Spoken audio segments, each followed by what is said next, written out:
Hello, if you're here, you might be someone who's on the fence about faith. You're not an atheist, but you're not a believer either. You're in that honest, thoughtful space of, I'm not sure.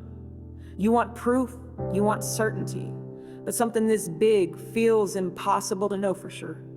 I want to talk about someone who understood that feeling completely. His name was Blaise Pascal. He wasn't a priest or a pastor. He was one of the most brilliant scientific minds of his time. He helped invent the calculator and laid the groundwork for probability theory. This was a man who lived by logic and reason, and yet he came to a point where he realized that human reason has its limits. He knew he couldn't create a mathematical formula that proves God exists, so he asked a different question. He asked, since I cannot know for sure, what is the most logical choice to make? He framed it as a wager, a bet, and every single one of us, whether we realize it or not, is already making this bet with our lives. Here's how his logic went. You have two choices. You can either believe in God or not. And there are two possible realities. Either God exists or he does not. Let's look at the outcomes. Outcome 1. You believe in God and it turns out he exists. The reward, Pascal argued, is infinite, eternal joy, peace, and union with your Creator, and infinite gain. Outcome 2. You believe in God and it turns out he doesn't exist. What have you lost? Pascal would say, very little. You lived a life of love, purpose, and morality. Maybe you missed out on a few fleeting pleasures, but you likely gained a life of peace and community.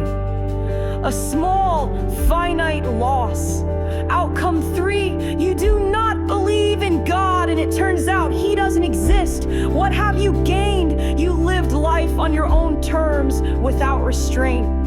A small, finite gain. Outcome 4, you do not believe in God and it turns out he exists. The loss, Pascal argued, is infinite, eternal separation from that joy, peace, and love, an infinite loss. As a man of logic and probability, Pascal looked at this and saw only one rational choice.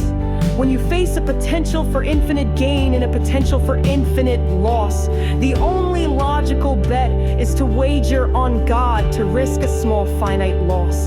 For the chance at an infinite gain is simply the smartest bet. Now you might be thinking that feels a bit cold. Can I really force myself to believe just because it's a good bet?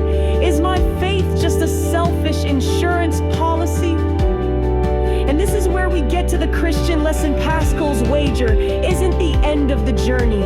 It is the invitation to begin it. It's the logical permission slip you give yourself to take the first step. It's the reason to crack open the door when your mind is full of doubts. The wager doesn't create faith, but it creates the willingness to explore it. Think of it like learning to swim. You can stand at the edge of the pool forever, analyzing the water's properties, but you'll never swim. The wager is the logical push that says, get in the water. It's a decision to act as if God is real. And then something amazing happens. When you start to act, when you first try to pray, even awkwardly, when you open the Bible with a curious heart, when you step into a church to just listen, you are no longer just making a bet. You are opening yourself up to a relationship. The wager gets you in the door, but it's the love, peace, and presence of God that you find on the other side that turns a logical bet into a living, breathing faith. The logic might bring you to the water, but it's the experience of being held up by it that teaches you to swim. So if you are unsure, I invite you to consider this. You don't need to have all the answers right now. Just consider the wager. What if you chose to live just for a little while, as if God were real? What do you have to lose? Because the beautiful secret of this wager is that the infinite reward isn't just something in the afterlife. It's a peace, a purpose, and a love that can start changing your life today. And that is a bet worth making.